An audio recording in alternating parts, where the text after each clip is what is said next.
L'homme détourne son regard du sol encombré pour se tourner vers la roche dure sous ses pieds.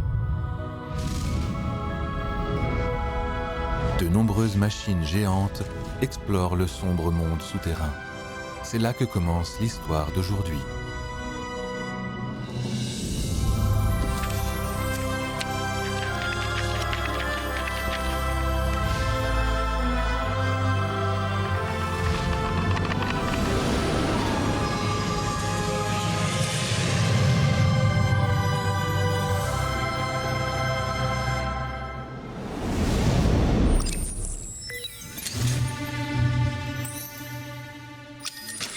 Saviez-vous qu'une grande bête puissante se déplaçait en ce moment sous nos pieds?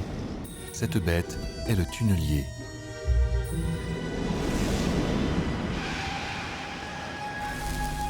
Les capacités physiques de l'homme sont limitées. Il ne peut ni voler comme un aigle, ni vivre sous terre comme d'autres animaux. Cependant, nous pouvons inventer des outils.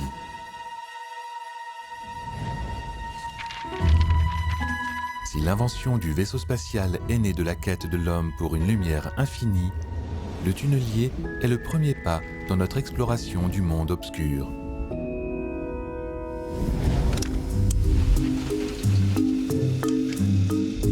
Une fois que ce géant a démarré, il produit une puissance inimaginable. Sa lame géante à l'avant sert à briser la roche dure en gravier et en débris, qui, au centre de la lame, sont ensuite aspirés dans un tube interne et envoyés hors du tunnel de construction.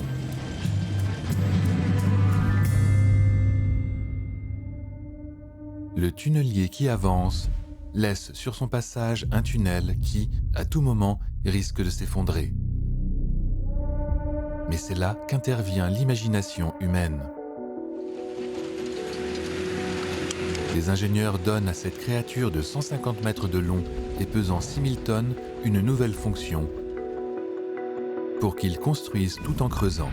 Ainsi, il laisse dans son sillage un solide ouvrage souterrain. Le tunnelier transforme ce qui était autrefois un travail dans l'obscurité et dangereux pour des centaines de personnes en une opération de précision résultant de la collaboration entre quelques personnes et une machine.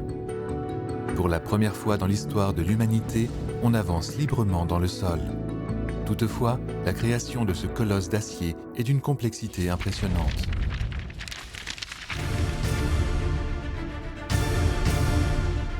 Le tunnelier, long de plus de 100 mètres, est composé de dizaines de milliers de pièces. On se demande alors comment ces ingénieurs chinois ont-ils créé ce géant d'acier indestructible semblable à un transformer.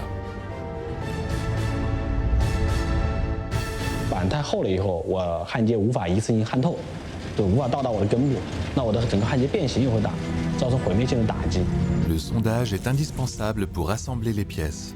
Le plus gros problème du sondage conventionnel est que l'arc avec électrode enrobée ne peut pas pénétrer les plaques d'acier à haute résistance de 50 cm d'épaisseur du tunnelier.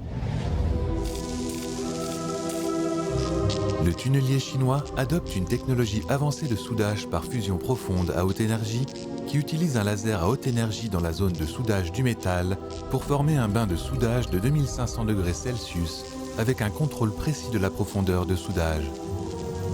Cette technologie permet aux principaux composants du tunnelier d'être assemblés pour former un géant d'acier indestructible qui avance à grands pas sous terre. Aujourd'hui, le kilométrage des métros chinois est dans le peloton de tête au monde. L'envergure des infrastructures a rapidement réduit le coût des tunneliers chinois. En Orient comme en Occident, les mythes sur le monde souterrain décrivent un univers intimidant. Mais aujourd'hui, nous savons que l'obscurité n'est pas forcément synonyme de peur. Elle peut aussi symboliser l'espoir.